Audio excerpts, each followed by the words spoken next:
Welcome to the Radically Christian Bible Study Podcast. I'm your host, Wes McAdams. Here we have one goal: learn to love like Jesus. Today we're going to talk about why we should admit when we're weak.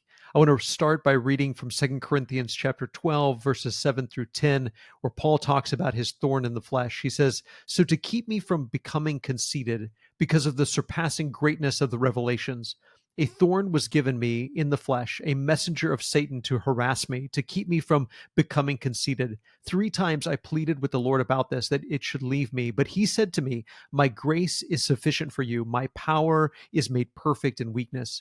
Therefore, I will boast all the more gladly of my weaknesses, so that the power of Christ may rest upon me. For the sake of Christ, then, I am content with weaknesses, insults, hardships, persecutions, and calamities. For when I am weak, then I am strong.'" Today's guest is my friend Jim Martin. Jim Martin has served for 10 years as the VP of the Harding School of Theology. Prior to that, he preached for 36 years, 20 of those years in Waco, Texas. He and his wife, Charlotte, have 2 daughters, 1 son-in-law, and 4 grandchildren. I know you will enjoy this conversation, and I hope that it will help all of us learn to love like Jesus.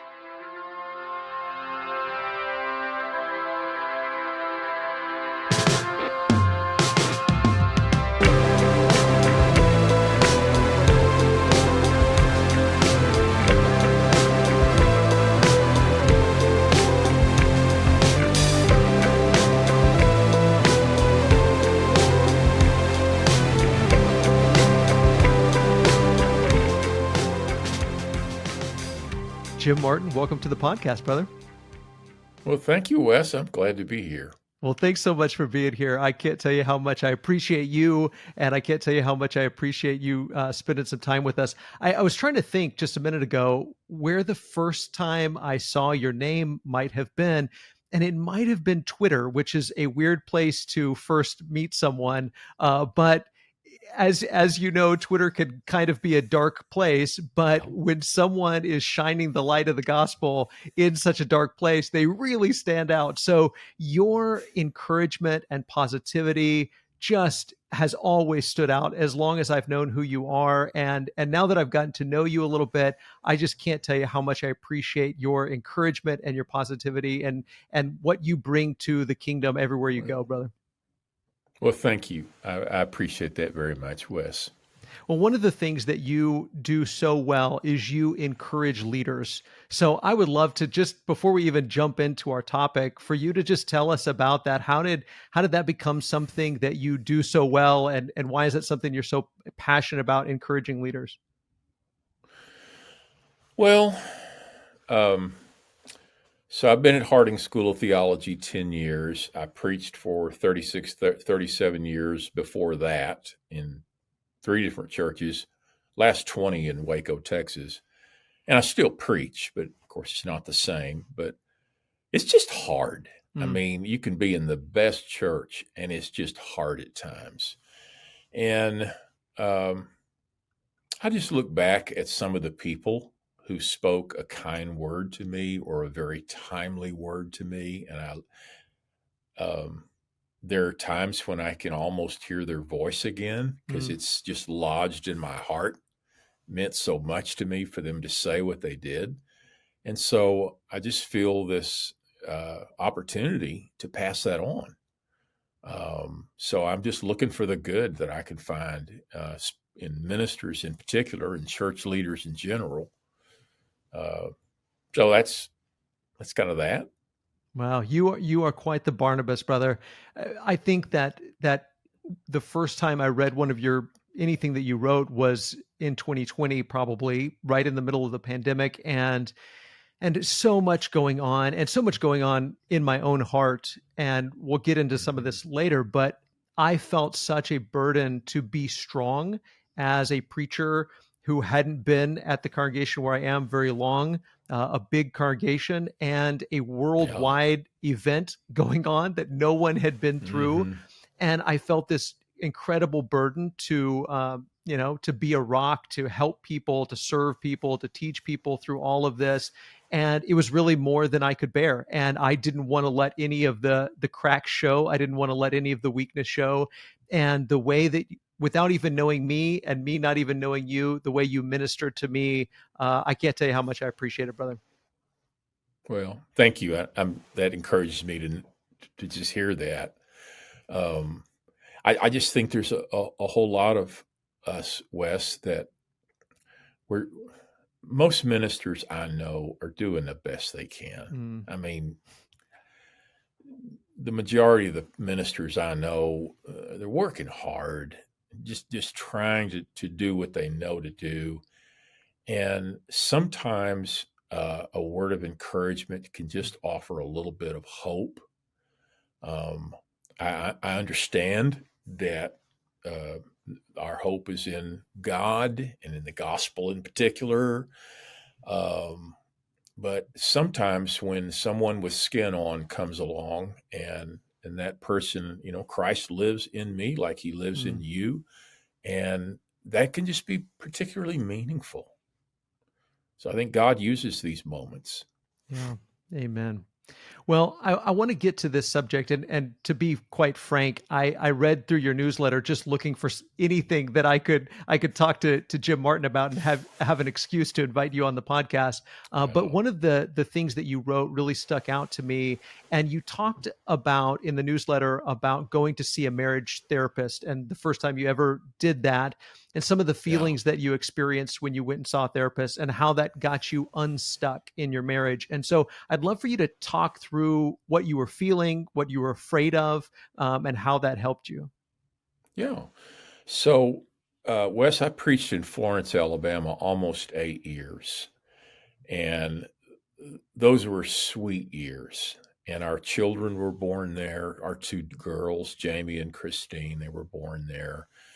And those were the early years of our marriage, my marriage to Charlotte. Um, and then after those, I don't know, it was almost 8 years. We moved to Kansas City, Missouri, and to work with a church there. And they were good people in that church. But it was hard. It was a hard situation. We were in a place where we had left all of our friends, and we were getting acquainted with these people, and I could feel myself kind of go down into a dark hole. I really think that was some kind of depression, and in fact, I got some help for that while we were there. Uh, but we just got stuck in our marriage. We weren't on the we weren't in crisis. We weren't There wasn't some big blow up or some big scandal. We were just stuck. Mm, And it was like we didn't know what to do with one another. And here I am, uh, as you said so well ago, I'm trying to be strong and I'm trying to model and I'm trying to do this and that. And I'd like to tell you, I told my wife, we ought to talk to somebody about this. But I didn't do that. She did that to me several times. And I kept my response to her was, I'll try harder. And that's all I knew to do about my entire life. Trying harder to be a good minister, trying hard to be a good man, trying harder to be a good husband or daddy. That's what you do at that point in my life. You just try harder. mm, You dig your heels in and you get grit and you go at it. But sometimes doing the same thing over and over and trying harder doesn't necessarily mean it's going to get better. So I knew a person, a therapist there in town, and we went to see him. And we pull up to this church building where his office was. And I'd like to tell you, Wes, that I was really concerned that day about, I just hope that, God blesses this hour together with this man. And I just hope my wife is encouraged. I wasn't thinking any of that. I was thinking, who is seeing me and how will I look? That's embarrassing to say that, even decades later. And what I'm telling you, goodness, Wes, this is 32 years ago. And I still feel embarrassed just saying those words. But we went in and it was so good. And it was hard talking to someone like that and realizing, that I just realized how that I needed to do some things in our marriage that I wasn't doing. And my wife, if she were here, she'd say, "Wait, wait, wait. Now, there's another side of that, and I needed to grow up." I got that, but I'm talking about me. And so we saw this person. I don't know how many weeks or months it was, but it was very, very helpful. Um, but I began to realize how much pride I actually Mm. have. Yeah. Well, and Yeah. that's an interesting word there, pride. And I don't want to assume that women don't have this struggle as well, because I'm sure that many women do. But all I know is Yeah. the male experience, because that's what I am. But there's been a lot of talk recently about masculinity in our culture, and I think some of that conversation has been a good conversation. Hmm. What is it that we expect out of young men? What is it that young men expect out of themselves? And I know that for many of us, sort of this fear, or this desire to prove to other people that we are strong, that we can do it, that we don't need anybody else's help. You use the word grit, and that's what we think we're supposed to do. That when something isn't working, we just need to find some strength in ourselves and get stronger, do more, be more, and prove Yeah. that we're strong enough to do whatever needs to be done, and we don't need anybody else's help, and Hmm. we can be the rock for everyone else. Do you think that some of our ideas about masculinity, I mean, I know that you're probably around a lot of young men in your role, and have been Yeah. in your work throughout the years, and your own life. Do you think that some of our ideas about masculinity contribute to this idea that we have to prove ourselves, that we constantly have to prove ourselves and can never show ourselves to be weak? Yeah. I think you're exactly right. Um, if you grow up here in the U.S., you're a young man, and you go from high school. Maybe you go to college for a lot of us, or you go to a trade school, or for some you enter the service, the military. There's not really a rite of passage, Mm, you know. Um, and I think a lot. I'm a father of two girls, but I think a lot of us as dads don't know how to help our children, and maybe our sons in particular. Um, I think, for instance, that sometimes a boy needs to hear from a father, um, "You're just right. mm, You can do this." I tell my grandsons this. I have three grandsons. "You're just right. You can do this." Because a lot of young guys grow up and they close in. Nope, I can't let anybody know that I'm breakable. And a lot of them become angry, mm, and then others just try to prove something. And maybe if I can be successful, or I can have an important job, or if I can have enough money, people will see that I measure up. And um, that can be pretty difficult to penetrate uh, for a young woman who's just married this young man. How in the world do you get into this young man's heart? And so, yeah, I think there's a lot of that, um, and a lot of opportunity, by the way, for dads and grandfathers like me to step in and encourage younger men at church, and step in and encourage young boys. Because, like you, I know these boys are young men better than I've got two girls, and I'm pretty familiar with that. But Anyway, that's just some thoughts. Yeah, absolutely. I think that there's so much need for this, like you said, not just in the family but at church as well. And I just finished reading a book. I think it was called Man Enough, and Hmm. one of the things that he talks about in that book is the idea that when culture shifts, as it always does. I mean, culture is always Hmm. changing. What what society needs of their men changes during war times. That tends to be how Hmm. men prove that they're men. During times where things are agricultural, they tend to prove their manhood in a certain way. And as things are Hmm. changing now, where we're living in a very different type of economy, type of culture, our young men are trying to figure out how to prove themselves. But I think in any culture, we have this self-doubt. We often talk about imposter syndrome, and I think that there's That's lots right. of ways where we experience that imposter syndrome in our profession.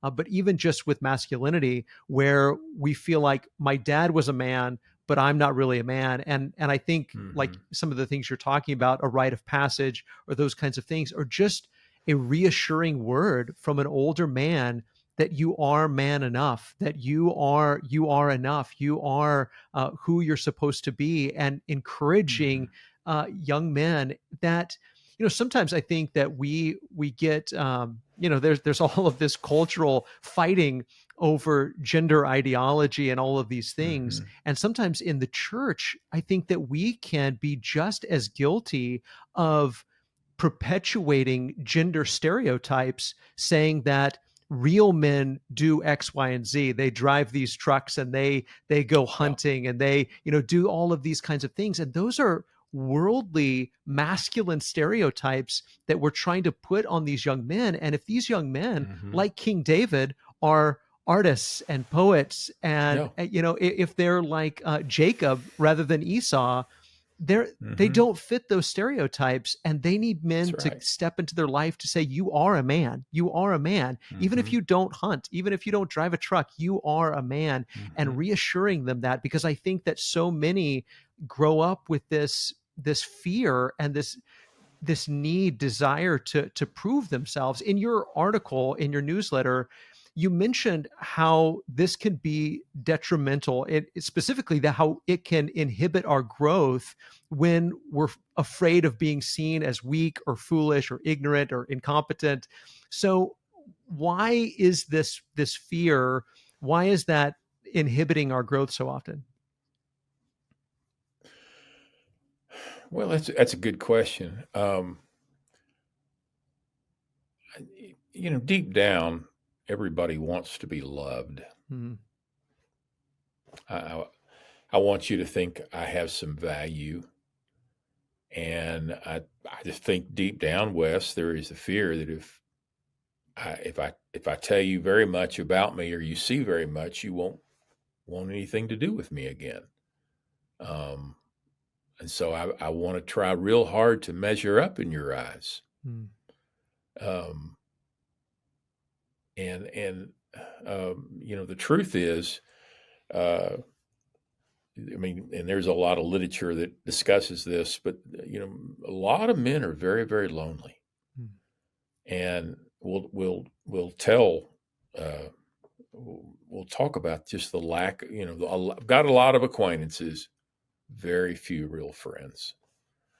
Um, and I think that what you're talking about. That's the end. That's the result. That's Hmm. that's the end result. Yeah.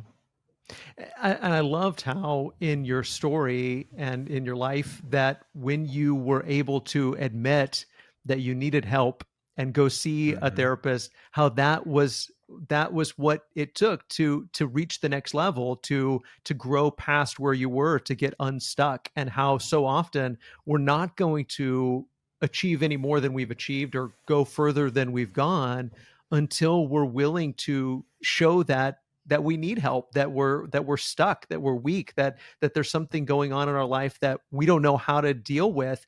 But so often when we're afraid to admit that, I think we end up staying exactly where we are, because we're not admitting to ourselves or to anyone else that we need help. Yeah, that's exactly right. And it can be something as simple as just looking at somebody else and realizing this person knows more than I do about, fill in the blank. Could I possibly ask for help? Mm.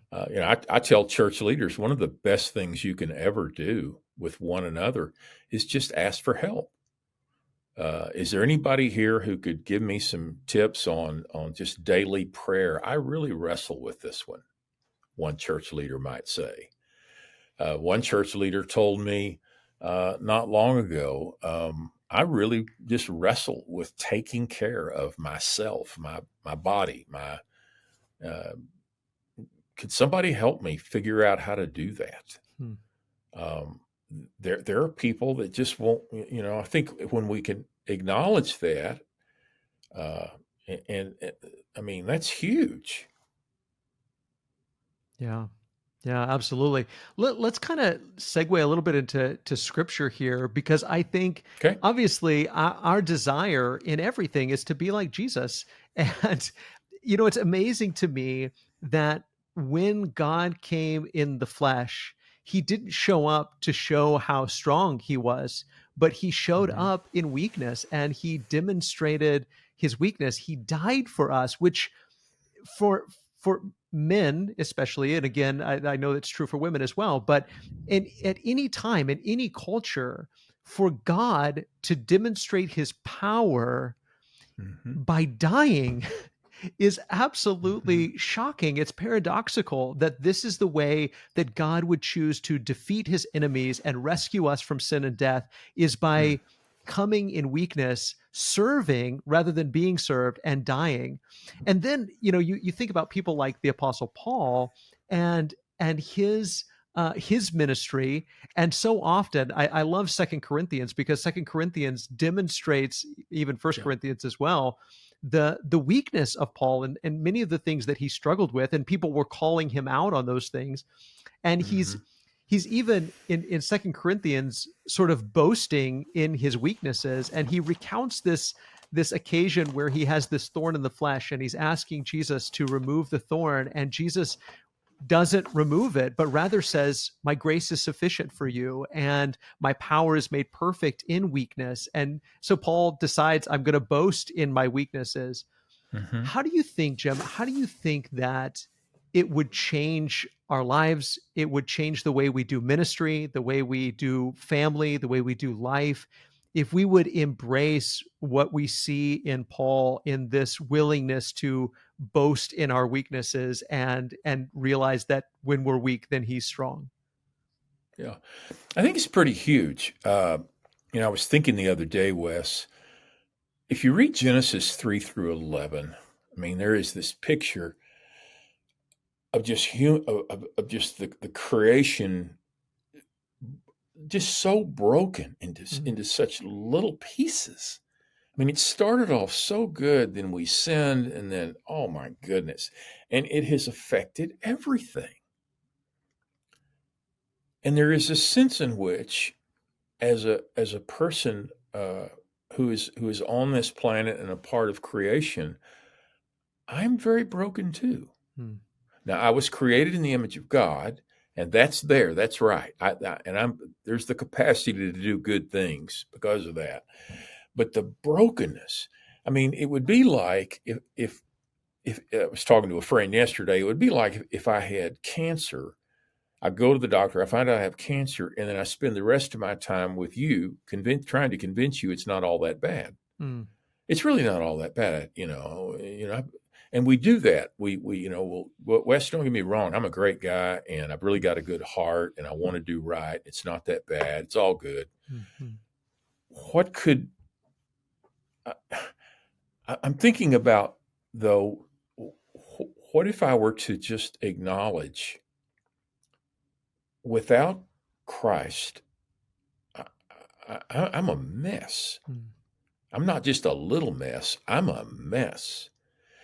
And when I experience the very life of God living in me through Jesus, I'm not asking you to be impressed with my mess. There's nothing impressive about it. I'm just asking you to believe that right in the middle of my brokenness is the very life of God that enables me to be fully present with you Mm.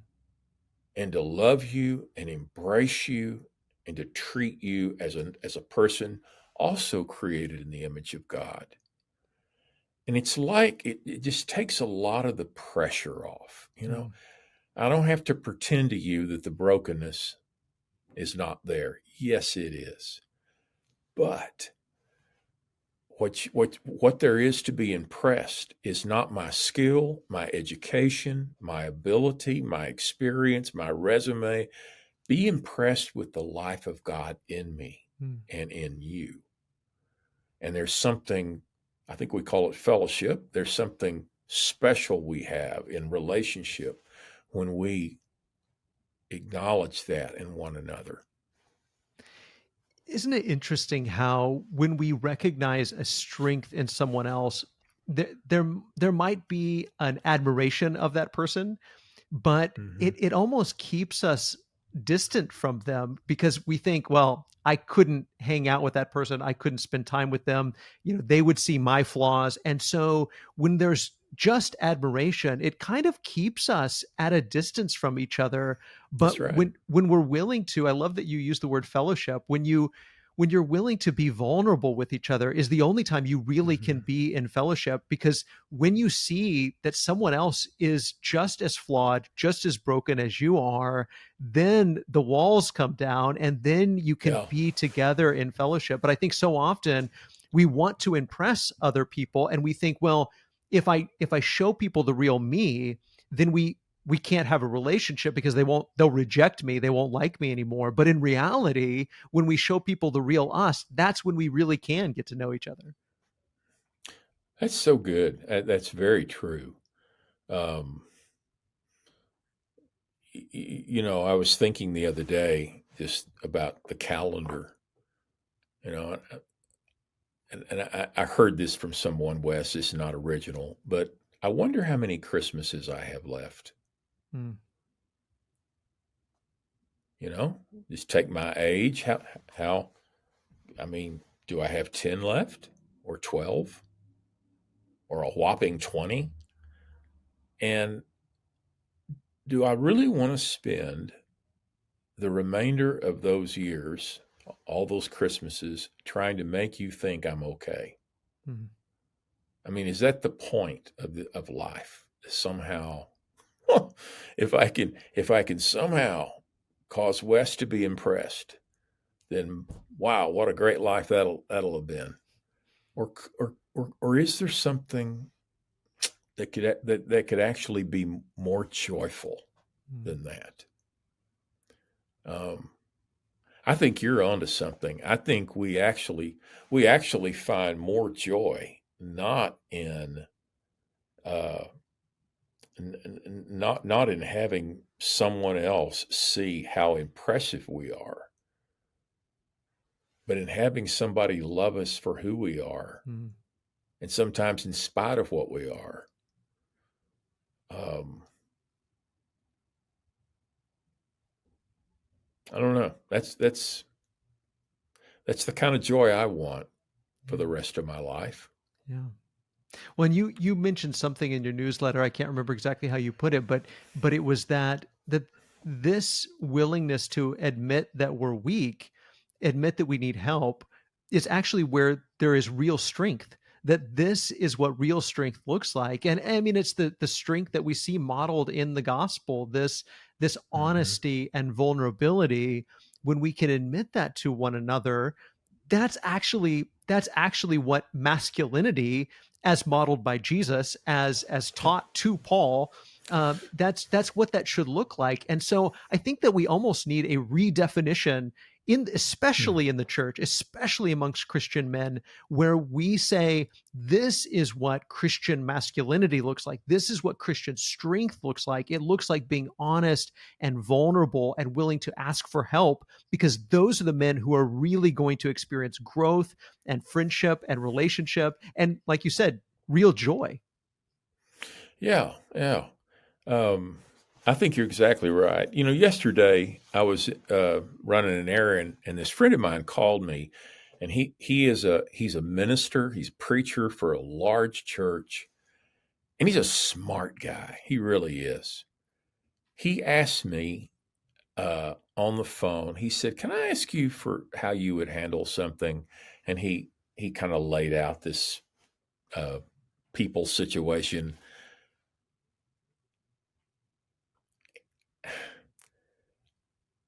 First of all, I just felt honored that he would even ask.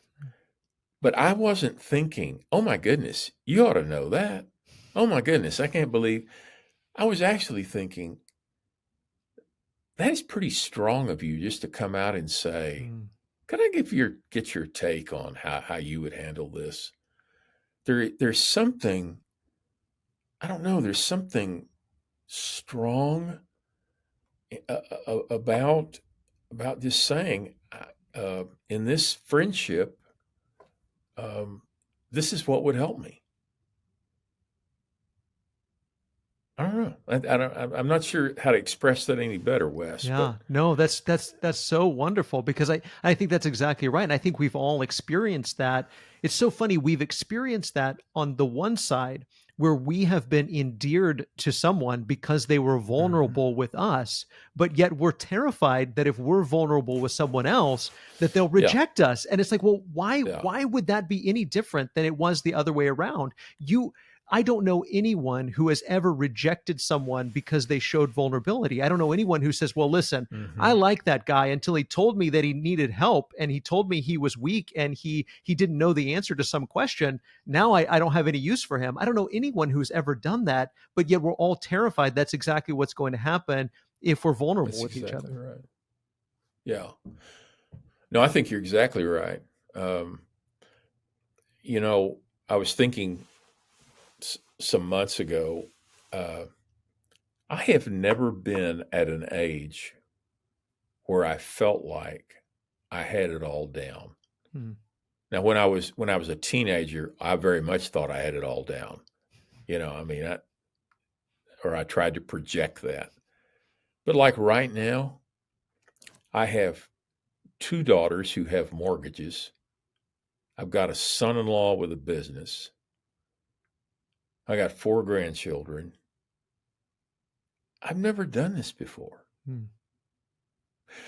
I am 70 years old, Wes. I've never done this. And I've been asking some older guys, how do you do this without becoming an old grouch? Hmm. Because I see some men I don't want to be like. And I'm seeing some other men I really want to be like. How do you do this? And I honestly am trying to figure it out. I don't know that you come, if I think if we're honest, you don't come to a place where you finally say, well, I got it down. And if anybody needs an answer, just, make an appointment. Hmm. I, I think ideally we have learned some things. That's right. But we ought to also be learning. I have learned and I am learning. And both of those, acknowledging the first, it's false humility to say you hadn't learned anything. Of course you have. But on the other hand, I am to continue learning. Um, and it may take some humility, but it's true. Hmm. This is a little bit different subject, but I think that it applies in that I think back to so many leaders, especially those who had sort of international ministries, well-known ministries, and who got involved in some scandal and were doing things for years that no one really Mm-hmm. knew about, and then either after their death or years later it all came out and their reputation, their ministry were all ruined. And I can't help but think every single time I see a story like that, I can't help but think, how did that all start? It didn't start where it ended.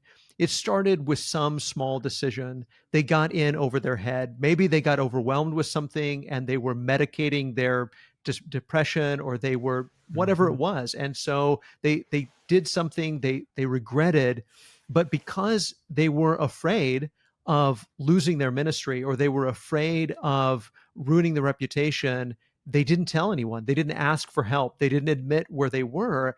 And instead of pulling themselves up by their bootstraps and getting out of the hole. They just kept digging deeper and deeper and deeper.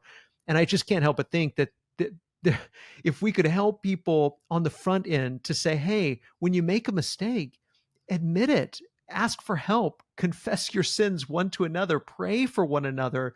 That's how we keep from getting into a 10-foot deep hole, is by admitting it and talking it through when we're an inch deep rather than 10 feet deep.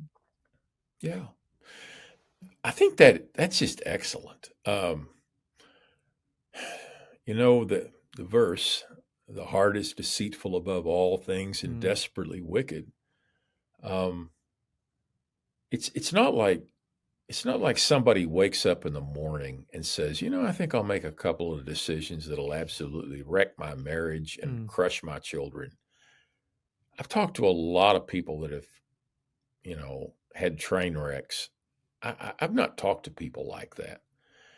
It's often a certain attitude or what seems so small, a small decision or a sense of entitlement that, as hard as I work for this church or business or whatever, I've got a right to, whatever.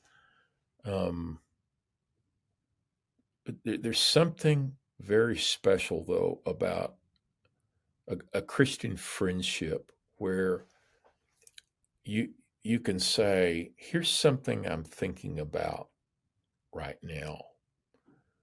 Or where I could say to you, Wes, it's 11 o'clock in the morning. I've spent the last hour and a half daydreaming about a certain person. Should that alarm me? Does that alarm you when I say that? Could we work on that together? Yeah. Yeah. It reminds me when you were speaking a second ago about always needing advice from people that are one step ahead of you in the journey. Yeah. And I love that at 70 years old, you're saying, I've never been here before. And there are guys that not only are here, but are further down the road than I am. And so Yeah. asking their advice. I heard somebody say one time that we all need a Paul in our lives. We all need a Barnabas in our lives, and we all need a Timothy in our life. We need somebody who is our mentor, somebody that we can mentor, and somebody who's just an encourager, somebody to lift our hands up. And we need those kinds of relationships in our life. And I think especially men, and again, I know that it's also true sometimes of women, but I think men especially, you said earlier that men tend to be so very lonely, and we tend to not have those kinds of relationships in our lives. And I think a lot of it has to do with our lack of vulnerability with each other. Yeah. I think that's exactly right. And I think you're right about the need for a Timothy and a Barnabas and a Paul. Sometimes it's something as so we had this. Our kids were in high school, Wes. We had this former elder and his wife at the church in Waco, and Charlotte and I were just going nuts. I mean, we did not know what to do. Our girls, they were just normal, but we had never experienced this before, and it was just. And one day I went over to their house, drank iced tea.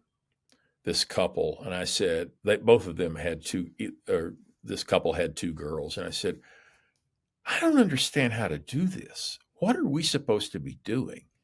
And they laughed, and we spent the next couple of hours just talking about some options. I think we some of the great resources we have are in the churches we're a part of. To see if you're a guy, to see some guy who just seems to be a very attentive father, and just to say, could we have coffee? I'd just love to ask you, how do you do this? I mean, like, practically, how do you do this? What do you say? I don't know. It's a whole lot better than trying to figure it out yourself. Yeah. Yeah. And I can't help but think that you'll gain two things. One, you're bound to get some great advice, but two, you're bound to get a better friend.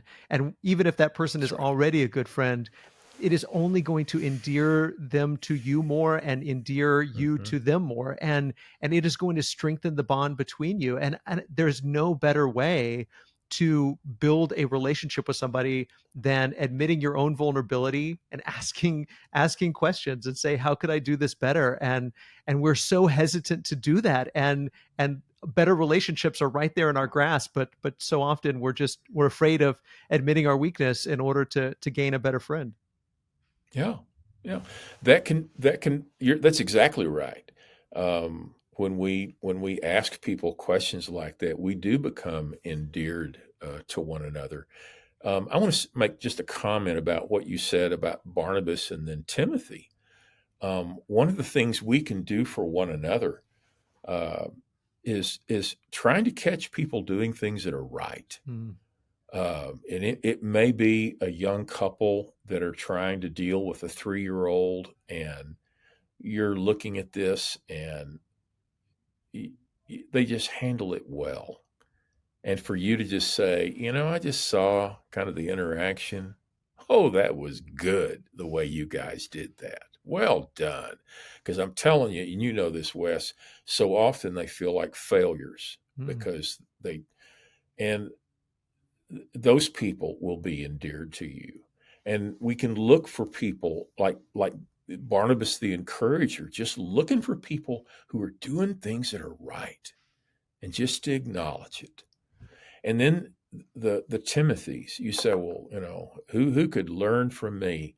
Well, I would pray about that, but think about the people who keep showing up in your life, especially some younger person that always seems to want to talk to you. Um, you just never know Mhm.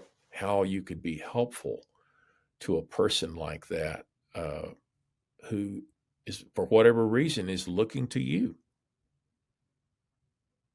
Yeah, for whatever that's worth. I think, but I'm just piggybacking on what you said about Paul and Barnabas and Timothy. I think that's so right. We I need think that those three people. that's that's beautiful advice, brother. I appreciate that. Jim, thank you so much for this time we've been able to share, and thank you for your work in the kingdom. You are such an encouragement, brother. I can't tell you how much I appreciate you. Well, Wes, thanks. I've enjoyed this so much, and I have such respect for you, and I love the spirit of your podcast. Mm. Thanks very much for inviting me, and I'm really honored to be here. Well, thanks, brother.